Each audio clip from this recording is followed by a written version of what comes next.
Bonjour et bienvenue dans cette leçon sur le redresseur simple alternance.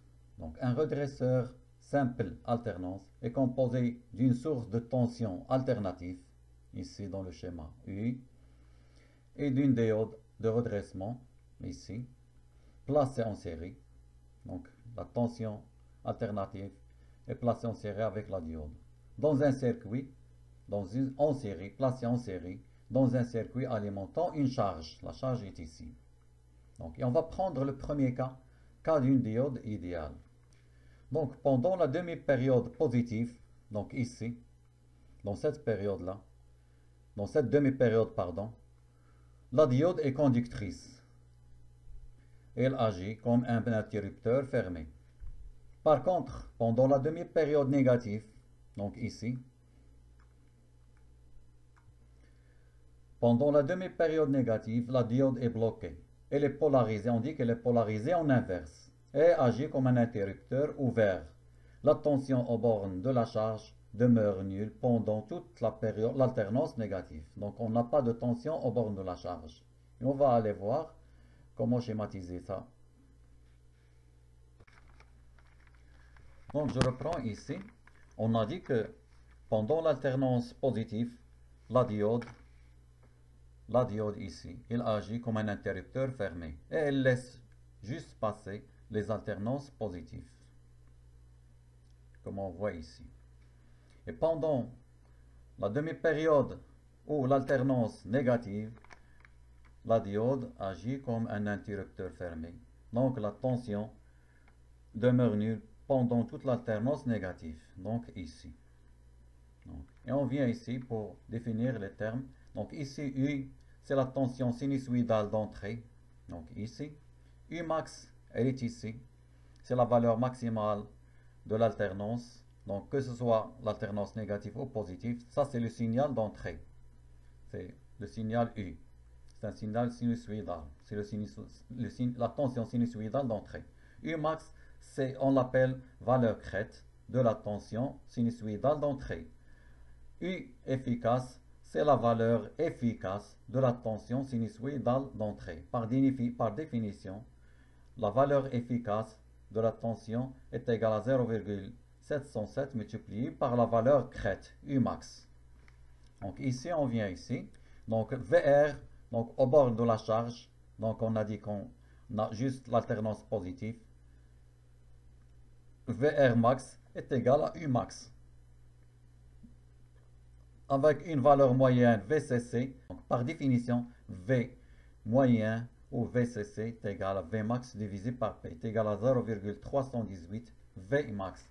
Et on va passer à la deuxième approximation où lorsque la diode n'est pas idéale. Dans le deuxième cas, donc pour comprendre ce deuxième cas ou cette leçon, il faut vraiment revenir à la partie 2 de ce cours. Je vais vous mettre le lien dans la description. Donc la diode, elle est bloquée tant que le signal d'entrée est inférieur à 0,7 volts. Donc dans le cas idéal, on a dit que la tension de sortie ou la tension crête de sortie est égale à la tension crête d'entrée. Dans ce cas, on a la tension crête de sortie est égale à la tension crête d'entrée moins 0,7. Donc pour assimiler bien cette leçon, on va passer à quelques exemples. Dans cet exemple, on a une tension alternative alimentant une charge, une résistance de 1 kΩ à travers une diode D.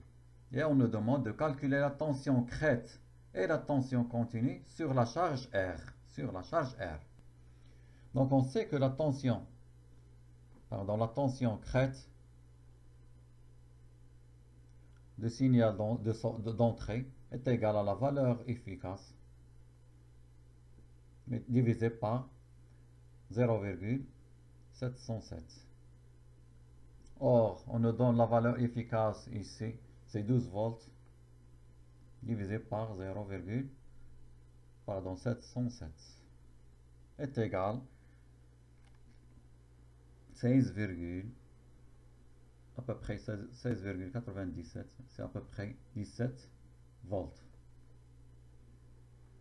Donc, dans le cas d'une diode idéale, donc diode idéale,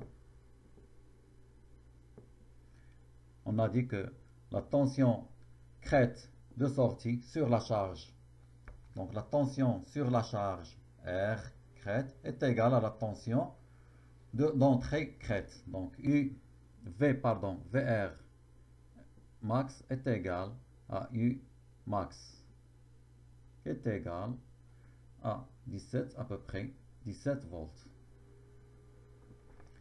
Et la tension continue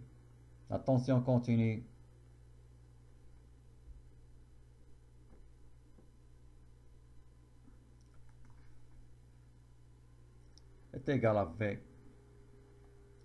c'est la valeur crête, divisée par pi,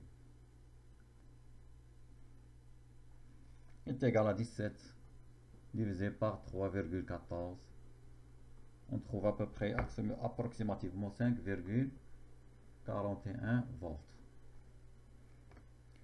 Donc deuxièmement, donc diode non idéale, c'est le cas général.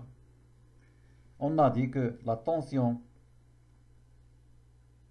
VR, la tension de sortie crête au maximum est égale U max ou la tension d'entrée crête moins 0,7 volts. Donc est égal, donc U est égal 17 volts multiplié par moins 0,7 et on trouve 16,3 volts.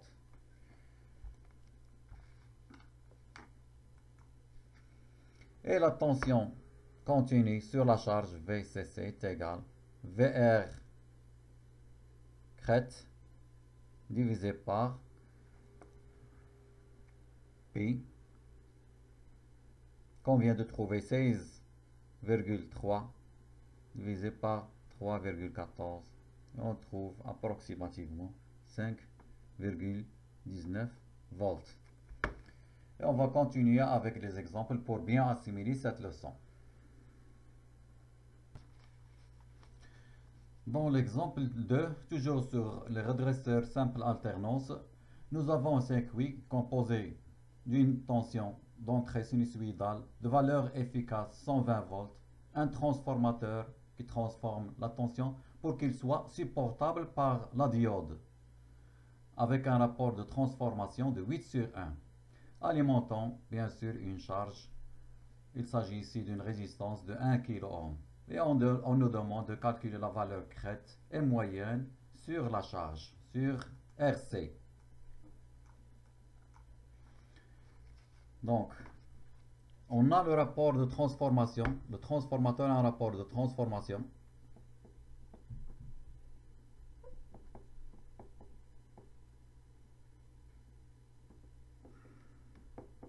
De 8/1. Donc, on a dit qu'on utilise le transformateur généralement pour abaisser la tension, pour qu'il soit supportable pour les composantes électroniques. Ici, on a une diode. Donc, V2 au secondaire de transformateur est égal à V1, c'est-à-dire ici V1 divisé par 8. On parle toujours ici de valeur efficace. Donc 120 divisé par 8, ça me donne 15 volts.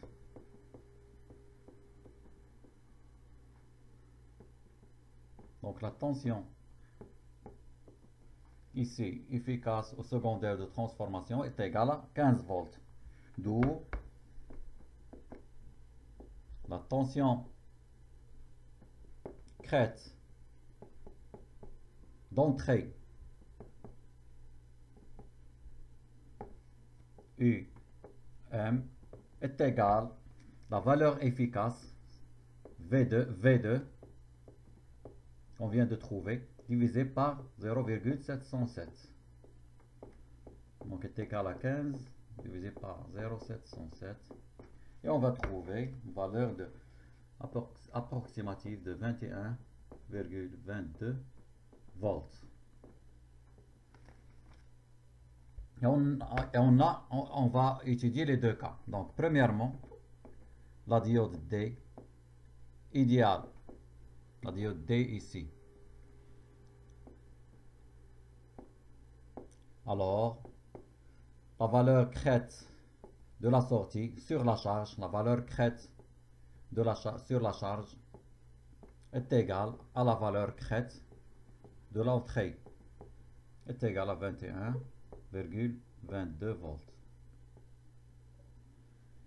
Et la valeur moyenne, la valeur continue ou la valeur moyenne sur la charge est égale, on a dit, VR, c'est la valeur crête divisée par pi.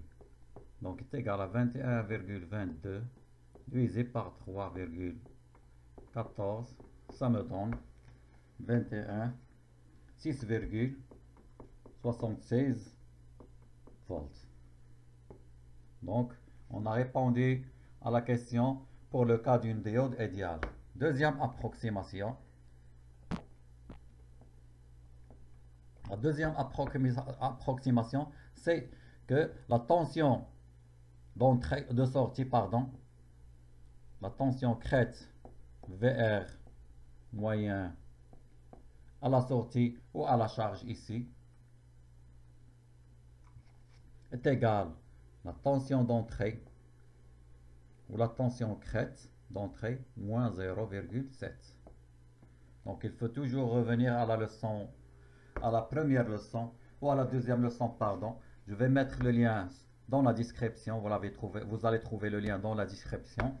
Donc ça nous donne UM est égal 21,22 moins 0,7 volts est égal à 20,52. Donc ça c'est la valeur crête sur la charge. Maintenant on va chercher la valeur moyenne ou la valeur continue sur la charge est égale, on a dit qu'elle est égale à VR,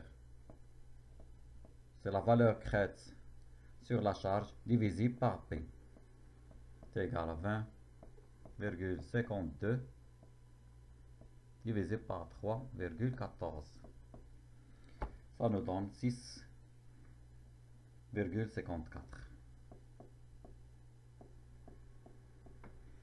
Et on va passer à d'autres exemples pour bien assimiler cette leçon.